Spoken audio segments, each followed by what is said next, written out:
सद्य परिस्थितीमध्ये शेतकऱ्यांनी मोठ्या प्रमाणात आपल्या शेतामध्ये चना, गहू, भाजीपाला अशा अनेक पिकांची लागवड केली आहे।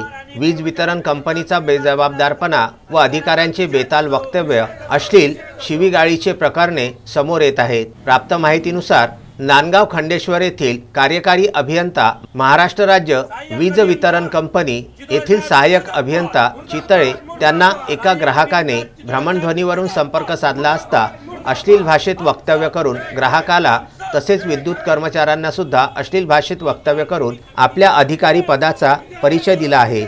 या संभाषणाची ध्वनिफीत व्हायरल होताच तेथील कर्मचारी सुद्धा सहाय्यक अभियंता चितळे यांचा निषेध करीत सर्व कर्मचाऱ्यांनी कार्यालयासमोरच चितळे मुर्दाबादचे नारे देत निषेध व्यक्त केला व चितळे यांच्यावर कार्यवाही न झाल्यास काम बंद करण्याचा इशारा सुद्धा कर्मचाऱ्यांना दिलेला आहे। महत्त्वाचे म्हणजे वारंवार वरिष्ठांकडे तक्रारी करून वारंवार आंदोलने करून सुद्धा या बेजबाबदार अधिकाऱ्यावर कार्यवाही का होत नाही असा मोठा प्रश्न नांदगाव खंडेश्वर तालुक्यातील वीज ग्राहकांना पडला आहे।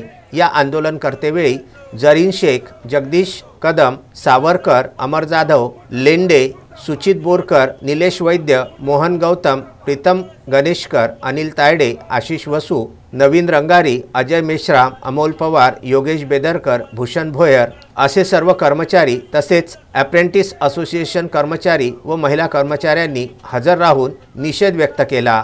विदर्भ न्यूज अमरावतीकरिता अमोल दांडगे यांचा विशेष वृत्तांत। नांदगाव खंडेश्वर येथील सहाय्यक अभियंता श्री चितोडे साहेब यांनी एका ग्राहकाला मोबाईलद्वारे संभाषणात कर्मचाऱ्याबद्दल, तांत्रिक कर्मचाऱ्याबद्दल अश्लील शिवीगाळ केली व हरामाचा पगार घेतो का असा त्यांनी त्या मोबाईल संभाषणात म्हटले आणि त्या सदर ग्राहकांना त्या मोबाईल एक ऑडिओचा सर्वत्र पसरविले। त्याच्यात कंपनीची प्रतिमा मलिन झाली आणि कर्मचाऱ्याबद्दल ग्राहकामध्ये रोष निर्माण झाला। त्या ग्राहकाने सुद्धा कर्मचाऱ्याला फोन करून तुमच्याबद्दल असे शब्द या अधिकाऱ्यांना म्हटले आहे ते ऑडिओ सदर कर्मचाऱ्यांना, त्या सेंटरच्या कर्मचाऱ्यांना पाठविले आणि त्याबद्दल कर्मचाऱ्यात रोष निर्माण झाला आणि त्या कर्मचाऱ्याला शिवीगाळ केलेल्या या वक्तव्याच्या विरोधात आज आम्ही नांदगाव खंडेश्वर उपविभागासमोर द्वारसभा आयोजित केली आहे।